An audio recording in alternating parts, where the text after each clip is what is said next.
Ration మేనేజర్‌గా తనూజ గారు ఉన్నప్పటి నుంచి అందరూ తనూజ గారి మీద ఎక్కువ ఫోకస్ చేస్తున్నారు.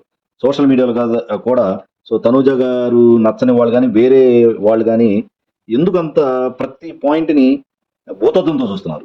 యాక్చువల్‌గా అది ఫుడ్ చాలదు, జాగ్రత్తగా ఉండండి అని అందరికి ఇనిపిస్తుంది ఇది. మనకి దానికి పనిష్మెంట్ కూడా ఇస్తున్నారు. కెప్టెన్ అయిన ఇమాన్యుయల్ గారు కూడా చెప్తున్నారు. ఏమని? ఇక్కడ ఎవరికి ఇష్టం వచ్చినట్టు వాళ్ళు రైస్ వడ్డించి ఉంటే ఆహ్, కొంతమందికి లాస్ట్‌లో కొంతమందికి సరిపోవటం లేదు. కొంచెం ఆహ్, క్రమశిక్షణగా ఉంటే మంచిది అని ఆమె యొక్క ఉద్దేశ్యం. దీన్ని చాలా మంది అర్థం ఒక రేషన్ మేనేజర్ అయిన కాడి నుంచి తనూజ గారి యొక్క యాటిట్యూడ్ మారింది. అది ఇది అని ఒక రేంజ్‌లో తనూజ గారికి వ్యతిరేకంగా మాట్లాడటం అంత కరెక్ట్ కాదనిపిస్తుంది. ఎందుకంటే తన టెన్షన్ తనకుంది. ఓవరాల్‌గా ఏందంటే మనకు తనూజ గారి యొక్క నేచర్ తెలుసు. ఆమె కొంచెం సెన్సిటివ్ అండ్ మాట పడటానికి కొంచెం రెడీగా ఉండదు. ఎవరైనా ఒక మాట అంటే తను తీసుకోలేదు. ఉన్న దానిలో పర్ఫెక్ట్‌గా హానెస్ట్‌గా ఉండడానికి ట్రై చేస్తుంది.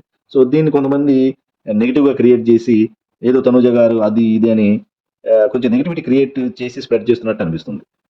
అది కరెక్ట్ కాదు. ఓవరాల్‌గా తనూజ గారి యొక్క సిన్సియారిటీని మనం అబ్జర్వ్ చేసుకోవాలి. చివరికి ఇమాన్యుయల్ గారు కూడా తన తల్లిగా భావించే సంజన గారితో కూడా అతను చెప్పాడు. తనూజ గారు చెప్పింది కరెక్టే. మిమ్మల్ని ఉద్దేశించి కాదు. ఇది హౌస్‌లో ఉన్న అందరూ ఉద్దేశించి. సాయి, పవను అండ్ దివ్య నాకు గూడా ఎక్కువ పెట్టుకోకుండా కొంచెం అందరికి సరిపోయేటట్టు కొంచెం మేనేజ్ చేసుకోవాలని మంచి ఉద్దేశంతో చెప్పారు. అర్థం చేసుకోండి అని ఇమాన్యుయల్ గారే సంజన గారికి చెప్పారంటే ఇక్కడ తనూజ గారి యొక్క సిన్సియారిటీ మనమందరం అర్థం చేసుకోవాలనేది నా యొక్క అభిప్రాయం.